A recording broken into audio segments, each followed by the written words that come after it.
This is a recipe for a marinated vegetable salad, and I'd like to share the story behind it. A friend of mine had a grandmother that actually was a cook for a Jewish family during the Depression. And she said she had to come up with recipes based on what was available at the time and what was fairly low cost. So this is a recipe that she developed, and she calls it a Jew salad. Now, back when I was a teen, she used to make this for me, and she knew that I really loved it. It would never give me the recipe for it. But finally, just before she passed, she actually gave me the only copy of the recipe that exists. Seeing how I'm not going to be around forever, I thought that I would just share this on YouTube here so others could enjoy it. To start, you need a small head of cabbage, or about 2 pounds of cabbage. I couldn't find a small one, so I just cut a little over 2 pounds off a larger head. And I try to slice it fairly thin by hand. I mean, it's not even, but I get it as close as I can. And then I just start with a big stainless steel pot to put everything in to mix it in. And next, you need 2 green peppers. So I went out in my garden and I picked a couple fresh green peppers, and it's just a matter of coring them out and then cleaning them up and just slicing them thinly. Now the recipe calls for green peppers, so that's basically what I use all the time, just to get that the flavor of them. There they are, all chopped up, and then the next thing you do, I just throw it all in that pot to mix. Then you just need a bunch of radishes, and this time of the year it's real hard to find radishes. A little bit late in the season for them and too early for the fall ones, but you just kind of try to slice them up fairly thinly and then just throw them in the pot with everything else.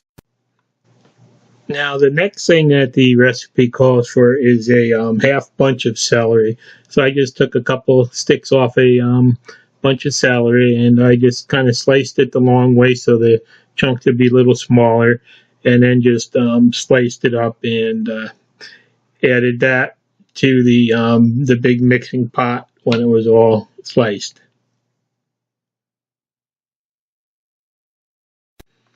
Then the next thing that the recipe calls for is a large red onion, and luckily I was able to find a nice fresh picked one at our the local public market that we have.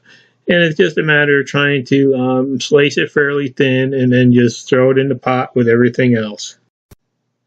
Then the next thing it calls for are 3 carrots, and I just didn't have any large ones, so I just picked a couple extra small ones. And as you can see, you just kind of try to slice it up thinly and then throw it in the pot.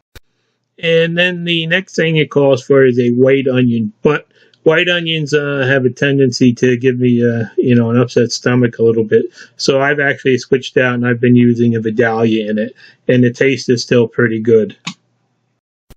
Then it calls for 4 cucumbers, but I use a little bit larger cucumber, so I cut it back to 3. And for this recipe, I actually have to peel them first before slicing them. And then just go back and, try to slice them up fairly thin and add them to the pot that will have the marinade added to it shortly. So this is basically it for all the veggies in it, and you can see they're all really a very simple, readily available veggie that goes in there. So now they're all in the pot. I just take and I try to mix them up real good with my hands to kind of get them all distributed equally, and turn it into the juice salad. Now with the veggies all prepared, it's time to go on and make the marinade for it. And basically it starts with a half cup of warm water, and then there is 1 cup of salad oil that is also added next, and we kind of mix this up in a separate bowl to mix it good before adding it. And then the next ingredient is 1.5 cups of white vinegar. She called to use Heinz, so that's the one that we try to use. We don't always get it, but we try to use it. So there goes 1.5 cups of vinegar. Then the next ingredient, the sugar, it says 10 to 12 tablespoons, but we usually just go in the middle and we add 11 tablespoons of it, which is really good for our taste.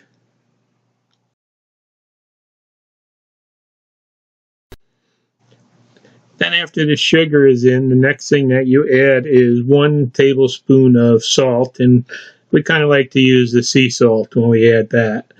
And then we add 1 tablespoon of a fine granulated garlic powder.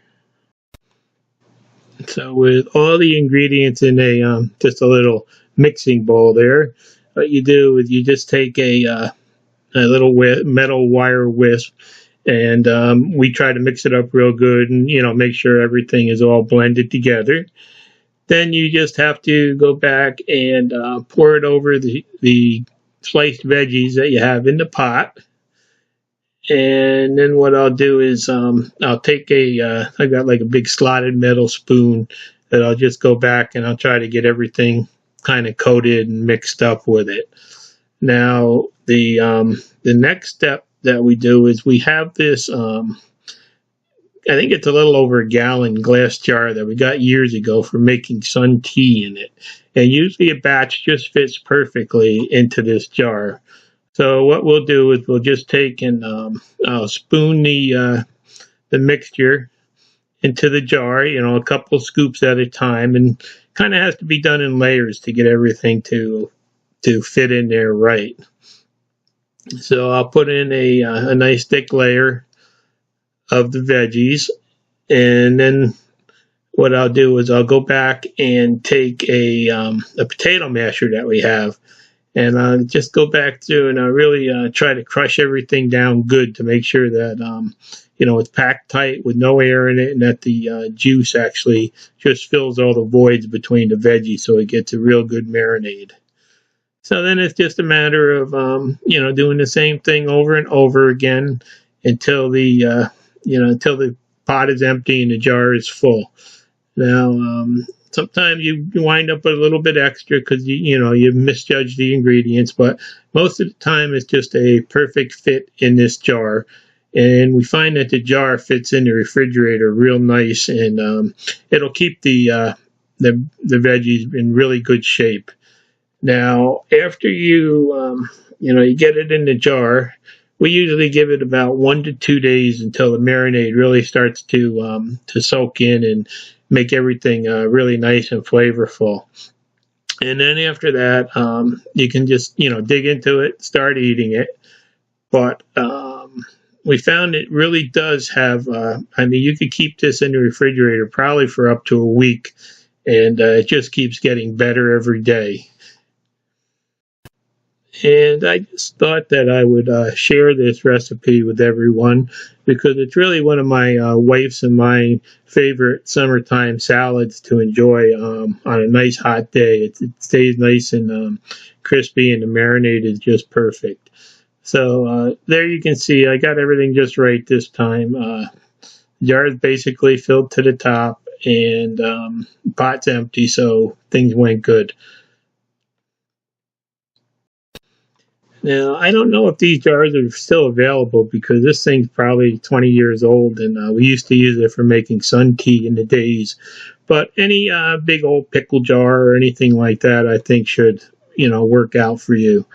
So there it is. It's all packed away and ready to go in the fridge for a couple days before we pull it out and start to enjoy it.